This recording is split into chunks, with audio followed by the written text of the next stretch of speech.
ఎంతసేపు పకోడీ లేయటం అవుతుంది.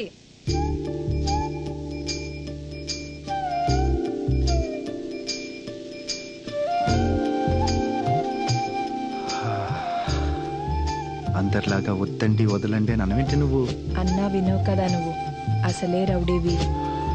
రౌడీనని తెలిసే కదా చేసుకున్నావు. హార్డ్వేర్ జాబ్ అంటే ఇంజనీర్ ఏమో అనుకున్నా. కత్తులు కాటారులతో నరకడం అని నాకేం తెలిసింది ఆ చిన్న వయసులో. అందరిలాగా ఆలోచించవే నువ్వు, అడ్జస్ట్ అయిపోతావు. అందుకే బాగా నచ్చావు.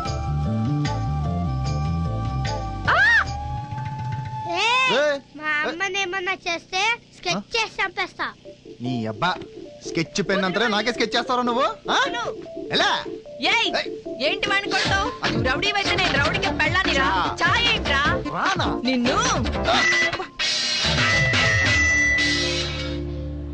స్టార్ట్ అయిందిరా. అరే వన్డేలు గిండేలు ఇడురా బై, ఇప్పుడంతా ఖాళీ 2020 ఫుల్ ఇరుగా తీసుడే. ఎంత కొట్టదని కంట్రోల్ చేసినా కొట్టేస్తున్నాను రా. తీరా కొట్టిన తర్వాత ఓ జాలేసేస్తుంది. ఈ పూటకి బతికిపోయిందిరా.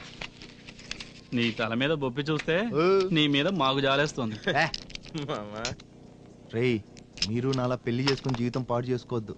మర్డర్లు చేసినంత ఈజీ కాదు మ్యారేజ్ చేసుకుని మేనేజ్ చేయడం, చాలా కష్టం. నా మాటిని నువ్వు పెళ్లి చేసుకోకరా. చేసుకుంటాను నీకు చెప్పానా? మరి నేనెందుకు అంత ఫీల్ అవుతున్నాను? లోపల డోసిపోయి ఊరుకోరా. సత్య నా పనిలో పెట్టుకోమని పంపాడరా. మనం ఏమన్నా మాదాపూర్లో సాఫ్ట్వేర్ కంపెనీ పెట్టామా పంపిస్తే పనిలో పెట్టుకోవడానికి? ఏం చేస్తావు? ఏం చెప్తే అది చేస్తాను.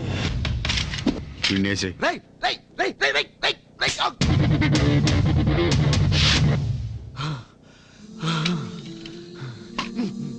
బుల్లెట్లు చచ్చిపోయాను కదా. లోపల టెన్షన్ ఇక్కడ టెన్షన్.